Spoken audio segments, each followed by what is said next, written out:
Hi friends, welcome to our channel. எல்லோரும் எப்படி இருக்கீங்க? கண்டிப்பாக நல்லா இருப்பீங்கன்னு நினைக்கிறேன். இன்றைக்கி வந்துட்டு இந்த நார்மல் போட் நெக் ப்ளவுஸ் தான் வந்துட்டு ஸ்டிச் பண்ணுறது காட்ட போகிறேன். ஸோ ரொம்ப ஓரளவுக்கு ஸ்லோவாக இருக்கிற மாதிரி கட்டியிருக்கு. ரொம்ப ஸ்லோ இல்லை, ஓரளவுக்கு ஸ்லோவாக இருக்கும். ஸோ அண்ணா எப்படி ஸ்டிச் பண்ணுறாங்கன்னு பாருங்கள். இது ரொம்ப ஈஸி மெத்தட் தான், ரொம்ப சீக்கிரமாகவும் நீங்கள் வந்து ஸ்டிச் பண்ண முடியும். இது வந்து பேசிக்கான ஒரு போட் நெக் தான், எந்த ஒரு டிசைனுமே கிடையாது. இதோட கட்டிங் வீடியோ வந்துட்டு நான் நேற்றுக்கு போட்டிருக்கேன். ஒரு வேளை நீங்கள் பார்க்காம இருந்தீங்க அப்படின்னா கட்டிங் வீடியோ பார்த்துட்டு வந்து இது பாருங்கள், உங்களுக்கு வந்துட்டு இன்னும் வந்து ஈஸியாக புரியும். ஸோ அண்ணன் என்ன பண்ணுறாங்க அப்படிங்கிறத நான் அப்பப்போ எனக்கு தெரிஞ்ச அளவுக்கு நான் உங்களுக்கு வந்து சொல்கிறேன், பார்த்துக்கோங்க. இப்போ வந்து ஃபஸ்ட்டு எடுத்தோடனே வந்துட்டு கைதை வந்துட்டு ஜாயின் பண்ணுறாங்க. இதில் எதுவும் ஒட்டு போடுற வேலை இல்லை, நார்மல் ஸ்லீவ் நார்மல் அளவு தான். ஸோ அதனால் ஒட்டு போடுற வேலை இல்லை. லைனிங்கையும் மேல் துணியை வச்சு ஜாயின் பண்ணிவிட்டு திருப்பி மேலே ஒரு ஓட்டு தையல் போடுறாங்க. இந்த ஓட்டு தையல் கண்டிப்பாக போடணுங்க, அது வந்து ரொம்ப நல்லது, நல்ல ஒரு சேஃப்டியாக இருக்கும். ஸோ அதனால் இன்னொன்று, அதை திருப்புறதுக்கு கொஞ்சம் நல்லா அந்த ஷேப் வந்து நல்லா வரும். அதனால் இந்த ஓட்டு தையல் ரொம்ப முக்கியம். ஸோ ஓட்டு தையல் போட்டுட்டு பாருங்கள், அப்படியே வந்துட்டு லைனிங் உள்பக்கமாக திருப்பி மேலே எஜ்ஜில் வந்துட்டு ஒரு தையல் போட்டுருவாங்க. ஆக்சுவலாக இப்போ பார்த்தீங்கன்னா இன்றைக்கி நிறைய ஃபோன் கால்ஸ் வந்துகிட்டே இருந்துச்சு. நான் அப்பப்போ பேக்ரவுண்டில், அதாவது அந்த வீடியோவில் நான் பேசிக்கிட்டே இருப்பேன். உங்களுக்கு ஒரு வேளை அது அப்பப்போ கொஞ்சம் டிஸ்டர்பாக கூட இருக்கலாம், கொஞ்சம் அட்ஜஸ்ட் பண்ணிக்கோங்க. ஏன்னா நான் அது சவுண்டை கம்மி பண்ணிட்டேன் அப்படின்னா அண்ணா தைக்கிற அந்த மிஷின் சவுண்ட் அங்கங்கே வராதில்ல, ரொம்ப அமைதியாக இருக்கும், அது நல்லா இருக்காது. அப்படிங்கிறதுனால நான் வந்துட்டு வாய்ஸ் எதுவுமே வந்துட்டு இது பண்ணலை, கட் பண்ணலை. அதில் வந்த நார்மல் வாய்ஸ் அப்படியே இருக்கும். அதனால் கொஞ்சம் அட்ஜஸ்ட் பண்ணிக்கோங்க, அப்பப்போ ஃபோன் வந்துக்கிட்டே இருந்துச்சு. ஸோ இப்போ பாருங்கள், அண்ணா ஃபுல்லாக வந்துட்டு கையில் எல்லா பக்கம் வந்துட்டு தையல் அடிச்சிட்டாங்க. அதாவது லைனிங்கையும் ப்ளவுஸையும் வந்துட்டு அட்டாச் பண்ணிவிட்டு எக்ஸ்ட்ரா இருக்கிற பீஸ் எல்லாம் வெட்டி விட்டுட்டாங்க. அதுக்கப்புறம் நம்ம எங்கெல்லாம் அர்க்கட் பண்ணியிருந்தோமோ அது மேலேயே வந்துட்டு இன்னொருக்கா அர்க்கட் பண்ணிக்கிறாங்க. ஏன்னா நம்ம லைனிங் துணி வச்சு தைச்சதுக்கப்புறம் இப்படி திருப்பினா துணி மேலே எதுவும் மார்க் தெரியாது இல்லையா, அதனால் அந்த மாதிரி வந்துட்டு அர்க்கட் பண்ணிக்கிறாங்க. அதுக்கப்புறம் எக்ஸாக்டாக கை நீளம் என்னவோ அதை வந்துட்டு மார்க் பண்ணி அந்த இடத்துல வந்துட்டு மார்க் பண்ணி விட்டுருவாங்க. அப்போ என்னன்னா, நீங்கள் எடுத்து வச்சு ஸ்லீவ் ஜாயின் பண்ணுறப்ப டக்குன்னு எடுத்து வச்சு பண்ணிக்கலாம். நீங்கள் இது இப்போவே பண்ணலைனாலும் திரும்ப ஒன்று அப்புறமா கூட பண்ணிக்கலாம் கை ஜாயின் பண்ணுற சமயத்தில். இருந்தாலும் இப்போ கையோடு முடிச்சிட்டோம் அப்படின்னா எடுத்து வச்சு டக்குன்னு பண்ணிடலாம். ஒருவேளை அப்போ எடுத்து ஜாயின் பண்ணுறப்ப நம்ம கவனிக்காமல் மறந்துட்டேன்னு வச்சுக்கோங்களேன், அப்போ கையோட அளவுகள் வந்து கொஞ்சம் முன்ன பின்ன வரத்துக்கு வாய்ப்பு இருக்குது, சரிங்களா? ஸோ அதனால் முடிஞ்ச அளவுக்கு இப்படி வந்து கை வந்து ரெடி பண்ணி எடுத்து வைக்கிறப்பவே அளவுகளையும் வந்துட்டு செக் பண்ணிக்கோங்க. பாருங்கள், இன்னொரு கையும் சேம் அதே மாதிரி தான் வந்துட்டு ஸ்டிச் பண்ணிவிட்டு அளவுகளையும் செக் பண்ணிப்பாங்க. இந்த ப்ளவுஸ் பார்த்திங்க அப்படின்னா அவங்க கஸ்டமர் வந்து ஸ்டிச் பண்ணி போட்டுட்டாங்க. நம்ம இங்கே போட்டு பார்க்கல, ட்ரையல் வீட்டுக்கு தான் வாங்கிட்டு போயிருந்தாங்க. ஸோ ரொம்ப பர்ஃபெக்டாக இருக்குங்கக்கா, ஃபிட்டிங் ரொம்ப பர்ஃபெக்டாக இருக்குது அப்படின்னு சொல்லி அந்த பொண்ணு எனக்கு மெசேஜ் மட்டும் பண்ணியிருந்தாங்க. நான் அந்த மெசேஜ் வந்து கடைசியாக ஆட் பண்ணுற வேணால் பார்த்துக்கோங்க. ஸோ அதனால் அவங்களுக்கு வந்து ஃபிட்டிங் கரெக்டாக இருந்துச்சுன்னு சொல்லிட்டாங்க. இதுக்கு முன்னாடி, அதாவது 2 நாளைக்கு முன்னாடி வந்துட்டு ஒரு ஃபுல் வயர் ப்ளவுஸ் வந்து கட் பண்ணுறது போட்டிருப்பேன். அதாவது ஹை நெக்கு, அது லோ நெக்லேருந்து ஹை நெக் வந்து மார்க் பண்ணுறது, அவங்களோட பொண்ணு தான் இந்த ப்ளவுஸு. ஸோ அவங்களுக்கு வந்துட்டு அந்த ப்ளவுஸ் ஸ்டிச் பண்ணி கொடுத்துருந்தோம் இல்லைங்களா, அது வந்து ஒன்றும் ஃப்ரண்ட்டில் எல்லாம் எந்த இது வரல, ஒட்டு போட்டாலும் கூட ஓரளவுக்கு எதுவும் வரல. பாடி மட்டும் மைல்டாக லூஸ் இருந்துச்சு அப்படின்னாங்க. ஏன்னா ஃபுல் வயலுக்கே உண்டான ஒரு லூஸ் இருக்கும். அதில் தான் அவங்க வந்து ஒரு தையல் வந்து கம்மியாக தான் கேட்டிருந்தாங்க. அதே அளவு தான் நாமளும் வந்துட்டு கம்மி பண்ணி ஸ்டிச் பண்ணியிருந்தோம். இருந்தாலும் கூட அவங்களுக்கு வந்துட்டு லூஸ் இருந்துச்சு அப்படின்னாங்க. அப்புறம் வந்து எனக்கு வந்து அளவு எடுத்தே ஸ்டிச் பண்ணி கொடுத்துருங்க அப்படின்னு சொல்லிட்டு இப்போ அளவு வந்து கொடுத்துட்டு போயிருக்காங்க. திரும்ப இன்னொருக்கா ப்ளவுஸ் கொடுத்துருக்காங்க. அந்த அளவில் இன்னுமே வந்து ஹை நெக் வேணும், அதே மாதிரி நெக்கு இன்னும் க்ளோஸாக வேணும். ரொம்ப அந்த எப்படி சொல்கிறேன்னா, அந்த காலத்தில் வி நெக் போடுவாங்கல்ல, பின்னாடியும் க்ளோஸாக இருக்கும், கழுத்தோட அகலமும் ரொம்ப க்ளோஸாக இருக்கும் இல்லையா. ஸோ அந்த மாதிரி கேட்டிருக்காங்க. ஃப்ரண்ட் லோ நெக்கு தான், அது ஒன்றும் இது இல்லை. ஸோ அப்படி கேட்டிருக்காங்க. நம்ம கண்டிப்பாக அடுத்த தடவை வெட்டுவோம், அதை வெட்டுறப்ப நான் கண்டிப்பாக உங்களுக்கு போடுறேன், சரிங்களா? ஓகே, இப்போ பாருங்கள், இந்த ப்ளவுஸில் பிரின்சஸ் கட் அந்த ஃப்ரண்ட் பார்ட் இருக்கு இல்லைங்களா, அதை வந்துட்டு துணியும் லைனிங்கும் வச்சு அட்டாச் பண்ணுறாங்க. இதெல்லாம் நம்ம அப்படியே மேலே வச்சு அட்டாச் பண்ணுறதா, இதெல்லாம் நம்ம கிடையை திருப்ப மாட்டோம். ஸோ அட்டாச் பண்ணிவிட்டு எக்ஸ்ட்ரா இருக்கிற பீஸ் எல்லாம் வந்துட்டு கட் பண்ணிக்கிறாங்க. ஸோ உங்களுக்கும் வந்துட்டு இந்த மாதிரி பிரின்சஸ் கட் வந்து ஸ்டிச் பண்ணுறீங்க அப்படின்னா ஒரு பேசிக் பிரின்சஸ் கட் கொஞ்சம் ஸ்பீடாக எப்படி தைக்கணும், இல்லை என்ன மெத்தட் வந்து கொஞ்சம் ஈஸியாக இருக்கும் அப்படின்னு பார்க்கணும் அப்படின்னா கண்டிப்பாக இது வந்து ட்ரை பண்ணுங்கள். அண்ணா வந்து ரெகுலராக இப்படி தான் தைப்பாங்க. மேபி நீங்களும் இப்படி தான் தைப்பீங்கன்னு நினைக்கிறேன். ஒவ்வொருத்தருக்கும் ஒவ்வொரு ஸ்டைல் இருக்கும். ஸோ உங்களுக்கு இந்த இது வந்து ஈஸியாக இருக்குன்னா நீங்கள் இந்த மாதிரி கூட பண்ணிக்கலாம். இது வந்துட்டு ஃப்ரண்ட் பார்ட்லேயே அந்த கொக்கி பார்ட் வி பார்ட் வரும் இல்லைங்களா, அந்த சைடு பாருங்கள். நான் பாடியில் வந்துட்டு கொடையில் கட்டிங் போடுறப்ப பார்த்தீங்க அப்படின்னா அந்த ஆம்கோல் வந்து பாடியில் கொடையில், போட் நெக் பொறுத்த வரைக்கும் கண்டிப்பாக பாடியிலையும் கொடையணும் அப்படின்னு நான் சொல்லியிருக்கேன். ஸோ இப்போ அண்ணா வந்து இதெல்லாம் வெட்டி எப்படி சொல்கிறது, அந்த எப்படி சொல்கிறதுனா ஃப்ரண்ட்டில் அந்த பிரின்சஸ் கட்டில் 2 பக்கம் பீஸ் இருக்கு இல்லைங்களா, சைடு பீஸையும் கொக்கி பீஸ் வி பீஸ், அது ரெண்டையும் ஜாயின் பண்ணதுக்கு அப்புறம் தான் வந்துட்டு அண்ணா வெட்டி விடுவாங்க. ஸோ அது வந்து உங்களோட விருப்பம் தான். நீங்கள் முன்னாடியே வெட்டுறதுனால வெட்டிக்கலாம், வெட்டவே கூடாதுன்னு எந்த கட்டாயம் இல்லை. அது வந்து அந்த ஜாயின் பண்ணுறப்ப கொஞ்சம் ஏற்றி இந்த அத்தியமாக இருக்கும் அந்த இடம், அப்போ வந்து வெட்டிக்கிட்டால் கொஞ்சம் ஃபினிஷிங் நீட்டாக இருக்கும். அப்படிங்கிறதுனால அண்ணா வந்து கடைசியாக தான் வெட்டிப்பாங்க.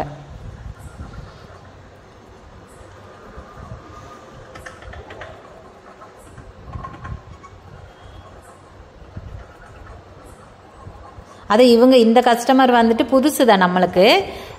இது பார்த்துது, யூடியூப் பார்த்துட்டு பக்கத்தில் தான், லோக்கல் தான், ஆனாலும் கூட யூடியூப் பார்த்துட்டு தான் வந்திருந்தாங்க.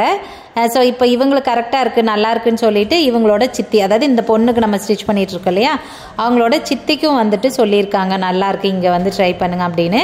அப்புறம் அவங்களும் வந்திருந்தாங்க. இவங்க இன்னொரு தடவை வந்தாங்கன்னு சொன்னேன் ப்ளவுஸ் கொடுத்துட்டு போக, அதுக்கப்புறமே பார்த்தீங்கன்னா அவங்க சித்தி வந்திருந்தாங்க. அவங்களும் வந்துட்டு ஒரு சுடி, ஒரு லோ நெக் ப்ளவுஸு, ஒரு போட் நெக் ப்ளவுஸு, 3 ப்ளவுஸ் கொடுத்துருக்காங்க. 3க்குமே வந்துட்டு நான் அளவுகள் எடுத்திருக்கேன். எப்படி சொல்கிறது, பழைய அளவு ப்ளவுஸ் கிடையாது, அவங்க எடுத்துக்க சொன்னாங்க. ஸோ அதனால் நான் வந்துட்டு அளவுகள் வந்து எடுத்திருக்கேன். மேபி அதுவும் கட் பண்ணுறப்ப போட்டாலும் போடுவேன்னு நினைக்கிறேன், எனக்கு சரியாக தெரியல. ஸோ அந்த மாதிரி அவங்களும் வந்துட்டு கரெக்டாக இருக்குது அப்படிங்கிறதுனால கொடுத்துட்டு போயிருக்காங்க. இப்போ பாருங்கள், பிரின்சஸ் கட் வந்து அந்த ஜாயின் பண்ணுறாங்க, கொக்கி பார்ட்டையும் சைடு பார்ட்டையும் வந்துட்டு ஜாயின் பண்ணுறாங்க. அது ஜாயின் பண்ணுற பார்த்திங்க அப்படின்னா 2 தையல் கண்டிப்பாக போட்டுக்கணும், சரிங்களா? போட்டுட்டு அந்த இடத்துல ஓவர்லாக்கும் போட்டு வந்துடுவாங்க. இப்போ அண்ணா ஓவர்லாக் தான் போட்டு வந்தாங்க. அண்ணா எப்போவுமே இந்த மாதிரி கீறி விடுவாங்க, அது அவருக்கு வந்து அது ஒரு சாட்டிஸ்ஃபை. எல்லா இடத்துலையும் பார்த்திங்கன்னா மேக்ஸிமம் அப்படி வந்து கீறி கீறி விடுவார். இது வந்து ஃப்ரண்ட்டில் வந்து நம்ம மடிச்சடிக்கணும் இல்லைங்களா, அதுக்கு பாருங்கள் பீஸு. ஸோ இது வந்துட்டு ஒரு 2 இன்ச் அகலத்துக்கு இந்த பீஸ் எடுத்துகிட்டு அதை 2ஆக மடித்து ஸ்டிச் பண்ணி அப்படியே மடிச்சுப்பாங்க. அப்போ வந்து கொஞ்சம் அந்த ஃப்ரண்ட் பார்ட்டோட அந்த இடுப்பு பக்கம் வந்து கொஞ்சம் திக்காக இருக்கும். அதுக்காக நம்ம வந்துட்டு 1/2 இன்ச் அந்த தையலுக்காக மட்டும்தான் விட்டுருப்போம் தெரியுங்களா. பாருங்கள், அது மேலேயே தான் வந்துட்டு அப்படியே வந்து ஸ்டிச் பண்ணுறாங்க.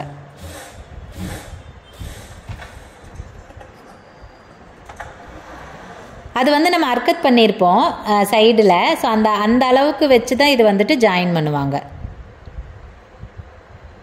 இது வந்து ஒரு தையல் தான் போட்டிருப்பார் போல இருக்கு, அதனால் பார்த்துட்டு இன்னொரு தையல் போடுறாரு, மறந்துட்டார் போல இருக்கு.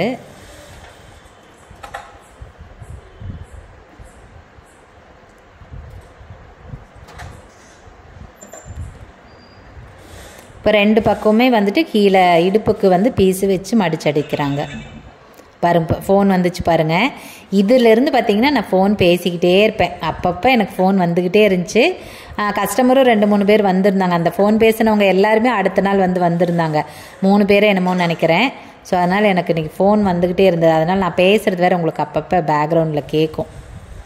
நான் சவுண்டு கம்மியாக தான் வச்சேன், அதனால் இருந்தாலுமே ஓரளவுக்கு கேட்கும். இப்போ பாருங்கள், மடிச்சடிக்கிறாங்க பாருங்கள். அந்த 2 துணி வச்சு அடிச்சுட்டு இப்போ எக்ஸாக்ட் அளவு மடித்து அடிச்சுக்கிறாங்க. ஸோ இப்போ தான் வந்துட்டு உங்களுக்கு திக்காக இருக்கும் ஓரளவுக்கு. இல்லாட்டினா முன்னாடி வந்து ஒரு அந்த திக்னஸ்ஸே பட்டி வைக்கிறோன்னா அது நல்லா திக்காக இருக்கும் இல்லைங்களா, அந்தளவுக்கு ஓரளவுக்கு திக்னஸ் கொடுக்கணும்ல, அதுக்காக தான் 2 துணியை மடித்து வச்சு தைக்கிறது. இப்போ பாருங்கள், ஸ்டிச் பண்ணிட்டாங்க. ஸ்டிச் பண்ணிவிட்டு அந்த கொக்கி வி 2 பக்கம் வந்துட்டு கரெக்டாக இருக்கான்னு உயரமும் செக் பண்ணிவிட்டு அதில் வந்து சென்டர் எடுத்து நம்ம சென்டரில் ஒரு டாட் பிடிப்போம் பாருங்கள், கொக்கிக்கிட்டேருந்து ஒரு டாட் சென்டர் பிடிப்போம் இல்லைங்களா. ஸோ அது வந்துட்டு பிடிக்கிறாங்க. பிரின்சஸ் கட்டில் இந்த டாட் கண்டிப்பாக பிடிப்பாங்க.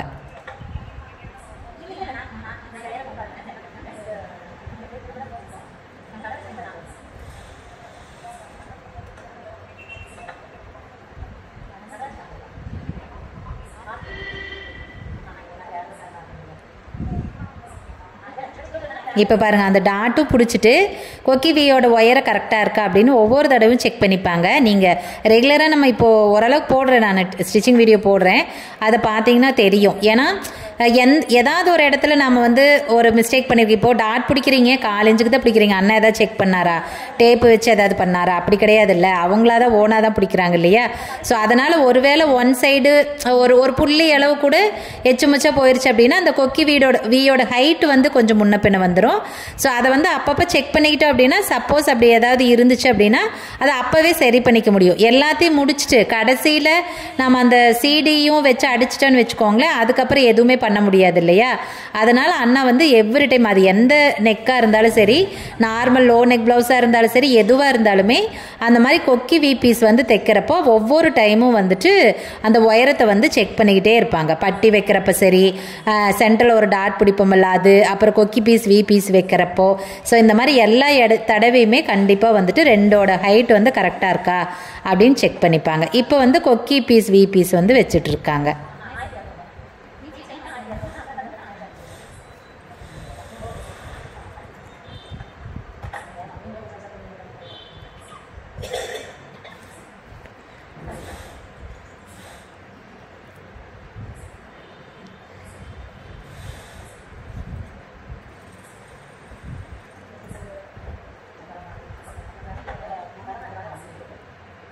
இப்போ பாருங்கள் வச்சு செக் பண்ணிவிட்டு சும்மா மைல்டாக ஒரு துளூண்டு வந்துட்டு எக்ஸ்ட்ரா இருக்காங்க பாருங்கள், அதை மார்க் பண்ணிவிட்டு அது துளூண்டு அப்படியே வந்துட்டு வெட்டி விட்டுறலாம். ஸோ இப்போ இதை பார்க்காத விட்டுருந்தோம்னு வச்சுக்கோங்களேன், கொக்கி வீ தைச்சிருந்து அந்த சீடி வச்சு அடிச்சிருந்தோம் அப்படின்னா அது ஏத்திந்தாத்தியமாக போயிருமில்ல, அதுக்காக தான். இது வந்து கழுத்துக்கு சீடி வைக்கிறதுக்காக கிராஸ் பீஸ் வந்து வெட்டிகிட்டு இருக்காங்க. இவங்களது வந்து ஓரளவுக்கு பீஸ் இருந்துச்சு, நமக்கு தேவையான அளவுக்கு வந்துட்டு பீஸ் இருந்துச்சு. 1 மீட்டர் தான் எடுத்துகிட்டு வந்திருந்தாங்க. அப்புறம் கொஞ்சம் உடம்பு சின்ன உடம்பு தான், 31 இன்ச்சுன்னு நினைக்கிறேன், 31 அப்படி தான் ஞாபகம். அதனால ஓரளவுக்கு வந்து துணி இருந்துச்சு எல்லாத்துக்குமே. இப்போ ஃப்ரண்ட் பக்கம் வந்துட்டு சீடி வச்சு அடிக்கிறாங்க ஃப்ரண்ட் கழுத்துக்கு.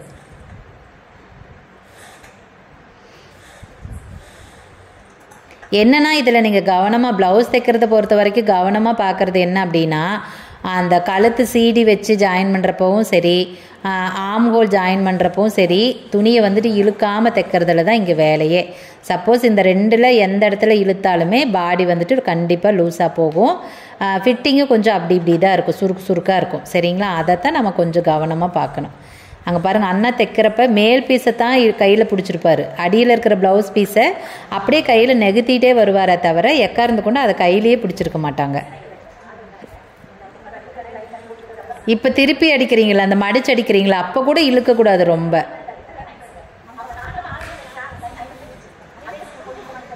இப்போ தைச்சிட்டு அந்த உள்ளே இருக்கிற எக்ஸ்ட்ரா பீஸ் வெட்டிட்டு அப்படி இன்னொரு மடி மடிச்சுக்கலாம். இது வந்து தையல் தான், அதனால் அந்த மாதிரி பண்ணுறாங்க, பைப்பிங் கிடையாது.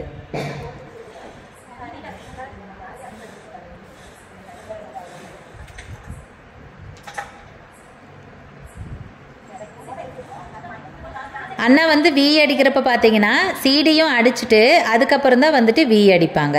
சும்மா பீஸ் மட்டும்தான் வச்சுருப்பாங்க, வி அடிச்சிருக்க மாட்டாங்க.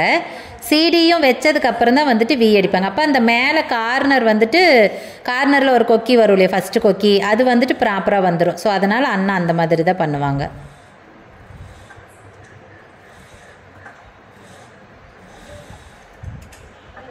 இந்த மாதிரி போட் நெக், ஃபுல் போட் நெக்கெல்லாம் வைக்கிறப்போ இப்போ தான் பாருங்கதா குடையிறாங்களா, ஆம்கோலில் பாருங்கள் குடஞ்சி எடுத்துட்டாங்க பாருங்கள். இது அளந்தெல்லாம் எதுவும் பண்ண மாட்டாங்க, அப்படியே வந்துட்டு குடஞ்சிக்கோங்க. அவங்களுக்கு தெரியும் அந்த அந்த 1/2 இன்ச் அகலத்துக்கு தான் குடையிறது, அதனால் அண்ணா அப்படியே குடஞ்சி எடுத்துப்பாங்க.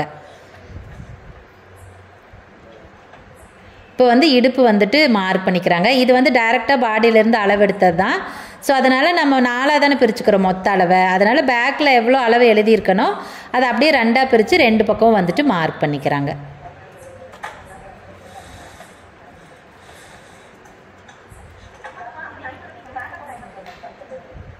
நீங்கள் கொக்கிவி அடிக்கிறப்ப பார்த்தீங்கன்னா ஃபுல் போட் நெக் இருக்குது இல்லைங்களா, அதை பொறுத்த வரைக்கும் நல்லா ஹைட்டாக இருக்கும்ல கழுத்து. ஸோ அதனால் நீங்கள் 6 to 7 கொக்கி தாராளமாக வைக்கலாம், அதோட ஹைட்டை பொறுத்து. இப்போ இது பார்த்தீங்க அப்படின்னா ஒரு நார்மல் ஹைட்டு தான், 13.5 இன்ச்சோ 13 தான் ஞாபகம். அதனால் அண்ணா 6 ஹூக் வச்சுருப்பாங்க. இன்னும் கொஞ்சம் ஹைட்டாக இருக்குது அப்படின்னா ஹூக் வந்து ஜாஸ்தி வைங்க. போட் நெக் பொறுத்த வரைக்கும் அதே 5 ஹூக் வைக்கக்கூடாது, 6 to 7 ஹூக்கு கண்டிப்பாக வைக்கணும். இப்போ இது வந்து பேக் சைடு வந்து தைச்சிட்ருக்காங்க. கழுத்துக்கு வந்து சீடி வைக்கிறதுனால அண்ணா வந்து அடித்து திருப்ப மாட்டாங்க, அப்படியே அடிச்சுக்குவாங்க. பைப்பிங் வைக்கிறதுனா மட்டும்தான் வந்துட்டு அடித்து திருப்புவாங்க. ஏன்னா பைப்பிங்க்கு வந்து அந்த எட்ஜில் அடித்து திருப்பினா தான் திக்னஸ் இருக்கும், எப்படி சொல்கிறது, ஃபினிஷிங் வந்துட்டு நீட்டாக வரும். அதனால் அதுக்கு மட்டும்தான் அடித்து திருப்பிப்பாங்க. சீடி வைக்கிறதுனால அடிச்செல்லாம் திருப்புறதில்லை.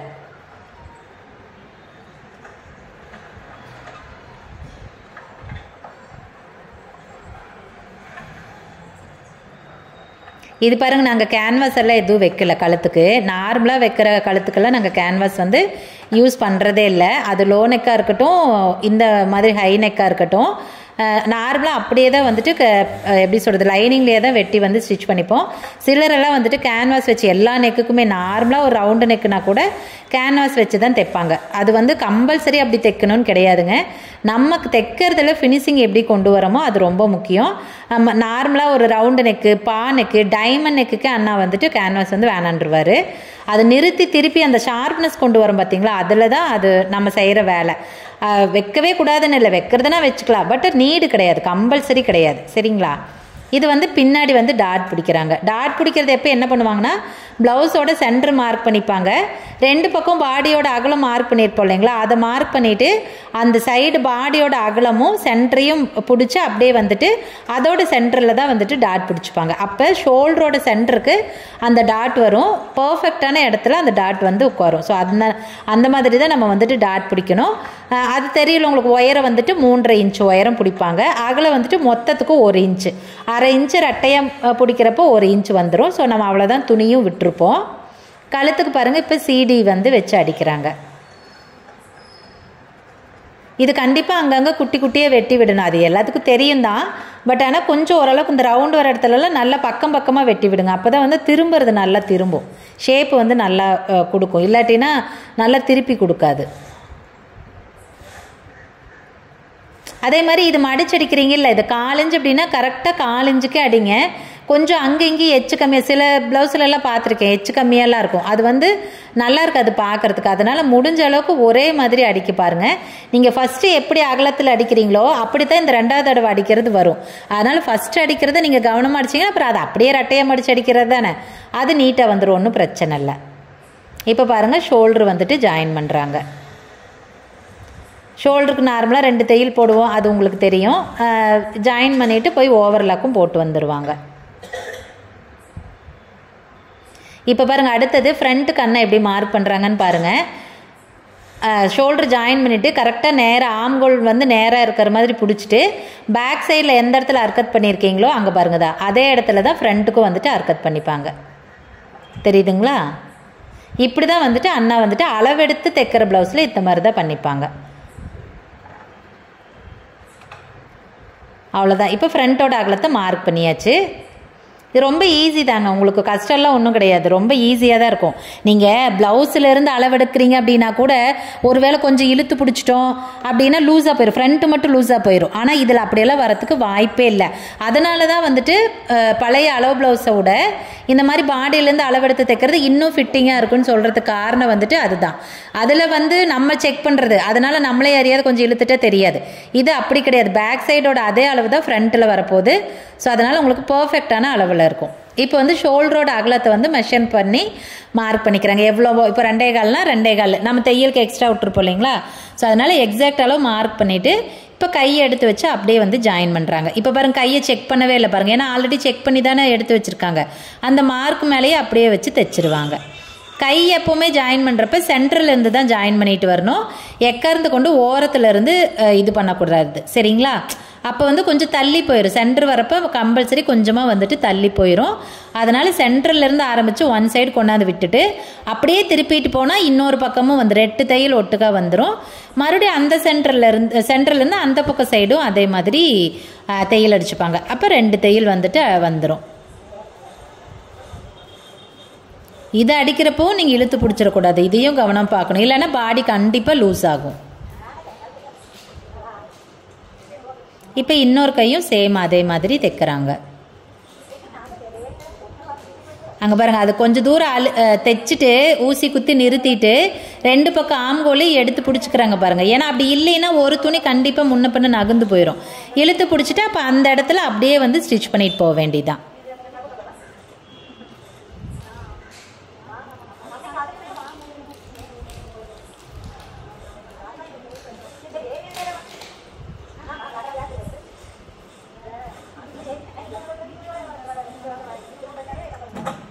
அவ்வளோதான். இப்போ வந்து கை வந்து ஜாயின் பண்ணிட்டாங்க, அதாவது கை ஆம்கோல் வந்து ஜாயின் பண்ணிட்டாங்க, ஓவர்லாக்கும் போட்டு வந்துட்டாங்க. இப்போ வந்து சைடு ஜாயின் பண்ணுறாங்க பாருங்கள். சைடு ஜாயின் பண்ணுறப்ப எப்பவும் போல தான் கீழே வந்துட்டு இடுப்போட அகலத்துக்கு நம்ம மார்க் பண்ணியிருப்போம் இல்லைங்களா, அதை 2ஐயும் குட்டியாக அடிச்சுட்டு அப்புறமா அளவு செக் பண்ணிவிட்டு சப்போஸ் அதில் ஏதாவது லூஸ் வேணும் டைட் வேணும் அப்படின்னா என்ன மாதிரி வேணுமோ அதை வந்துட்டு ஆல்ட்ரு பண்ணிவிட்டு பண்ணிக்குவாங்க. அப்படி இல்லைன்னா அப்படியே வந்துட்டு சைடில் வந்து தையல் அடிச்சிருவாங்க. நம்ம வந்து நெட்டு தையல் தான் அடிக்கிறோம். ஸோ இடுப்புலேருந்து ஆரம்பித்து அப்படியே கையோட தலை வரைக்கும் போயிடும். ஆம்கோல் கிட்ட பாருங்கள், ரெண்டையும் நீங்கள் சைடு ஜாயின் பண்ணுறது ரொம்ப முக்கியம். ரெண்டு பக்கம் ஆம்கோலையும் கரெக்டாக எடுத்து பிடிச்சிக்கணும். அந்த தையல் இருக்கும் இல்லைங்களா, கரெக்டாக பிடிச்சிக்கணும். அந்த இடத்துல மட்டும் விட்டுறக்கூடாது. அந்த இடத்துல வர வரைக்கும் நல்லா டைட்டாக பிடிச்சிக்கிட்டு அந்த இடத்துல ஊசி வரப்போ மட்டும்தான் அப்புறம் அந்த கையவே எடுக்கணும். எடுத்துகிட்டு குத்தி நிறுத்திக்கிட்டு கை சுற்றளவை செக் பண்ணிவிட்டு அதுக்கப்புறமா வந்து தையல் அடிச்சுக்கலாம். இப்போ நான் இதில் வந்து ஷேப் எடுத்திருப்பேன் கண்டிப்பாக. ஏன்னா இந்த பாப்பா ஒல்லியாக இருக்கிறனால ஷேப் எடுத்திருப்பேன். அந்த ஷேப்பில் நான் மார்க் பண்ணியிருப்பேன் இல்லைங்களா, அந்த மார்க் மேலேயே வந்துட்டு அண்ணா அப்படியே வந்து ஸ்டிச் பண்ணிடுவாங்க. அண்ணா இப்போ பாருங்கள், சைடு கடைசியாக ஒரு தையல் அடிச்சுட்டு ஓவர்லாக்காக அது ஒரு எஜ்ஜு தையல் ஒன்று அடிப்பாங்க. இப்போ ஃப்ரண்ட்டில் பாருங்கள் பீஸ் தெரியுது அவங்களுக்கு, எக்ஸ்ட்ரா இருக்கிற பீஸ் தெரியுது இல்லைங்களா. ஸோ இந்த மாதிரி கண்டிப்பாக இருக்கும். அது எல்லா ப்ளவுஸ்க்கும் இருக்கும். போட் நெக்குக்கும் இருக்கும், நார்மல் நெக்குக்கும் இருக்கும். ஸ்டிச் பண்ணி முடிச்சுட்டு அந்த எக்ஸ்ட்ரா இருக்கிற பீஸை வந்துட்டு எப்போவுமே வந்துட்டு வெட்டி விட்டுருவாங்க. இது வந்து நான் அப்படியே அப்ராக்சிமேட்டாலாம் அளவு வச்சாலாம் நான் எப்போவுமே வந்துட்டு வெட்ட மாட்டேன். எக்ஸ்ட்ரா விடுற துணியை கொஞ்சம் சேர்த்து விட்டுருவேன். சிலருக்கு உண்டுனா வரும், சிலருக்கு கொஞ்சமாக வரும், அது நமக்கு தெரியாது. அதனால் நான் வந்து ஒரு ஆவரேஜாக அளவு துணி விட்டுருவேன், எக்ஸ்ட்ரா துணியை. அப்புறமா அண்ணா ஸ்டிச் பண்ணி முடிச்சதுக்கப்புறமா அதை வந்துட்டு வெட்டி எடுத்துப்பாங்க. சைடில் 3 தையலும் விட்டுட்டாங்க. அந்த ஓரத்தில் விடுறது எதுக்காகனா 2 துணியும் ஒட்டுக்க அந்த இடத்துல இது பண்ணிவிட்டு அப்புறம் ஓவர்லாக் போடுறதுக்கு ஈஸியாக இருக்கும். அதுக்காக எக்ஸ்ட்ரா அந்த கடைசியில் ஒரு தையல் அடிக்கிறாங்க. அவ்வளோதான். இப்போ வந்து ஃபுல்லாகவே ஸ்டிச் பண்ணி முடிச்சாச்சு. இப்போ வந்து அண்ணா ஓவர்லாக்கும் போட்டு வந்துடுவார். ஸோ கண்டிப்பாக இது ஸ்டிச் பண்ணது நான் ஓரளவுக்கு தெளிவாக சொல்லியிருக்கேன், தெளிவாக காட்டியிருக்கேன்னு நினைக்கிறேன். கண்டிப்பாக உங்களுக்கு புரியும்னு நினைக்கிறேன். இப்படி ஸ்டிச் பண்ணி முடிச்சுட்டு கண்டிப்பாக கடைசியில் செக் பண்ண மறந்துடாதீங்க. மெயினாக பாடி சுற்றளவும் ஆம்கோல் கை லூசி இதை தான் நீங்கள் வந்துட்டு செக் பண்ணணும். சரி, ஓகேங்க. கண்டிப்பாக இந்த ஸ்டிச்சிங் வீடியோ உங்களுக்கு ரொம்ப ஹெல்ப்ஃபுல்லாக இருக்கும்னு நினைக்கிறேன், புரிஞ்சிருக்கும்னு நினைக்கிறேன். நீங்களும் இதே மாதிரி ட்ரை பண்ணி பாருங்கள். சப்போஸ் இதில் ஏதாவது டவுட் இருந்துச்சு அப்படின்னா என்னை கேளுங்க, நான் கண்டிப்பாக உங்களுக்கு வந்து எக்ஸ்பிளைன் பண்ணுறேன். ரொம்ப ஈஸி தான், இந்த மாதிரி ஸ்டிச் பண்ணுறது ரொம்ப ஈஸி, கொஞ்சம் குயிக்காகவும் வேலை முடிஞ்சிடும். ஸோ கண்டிப்பாக நம்ம வீடியோஸ் எல்லாம் பிடிச்சிருக்குன்னு நினைக்கிறேன். பிடிச்சிருந்துச்சுன்னா வீடியோ லைக் பண்ணிக்கோங்க. கண்டிப்பாக நம்மளை வந்து சப்ஸ்கிரைப் பண்ண மறக்காதீங்க. சரி, ஓகேங்க. இந்த வீடியோக்கு அவ்வளோதான். நம்ம இன்னொரு வீடியோவில் பார்க்கலாங்களா? பாய்.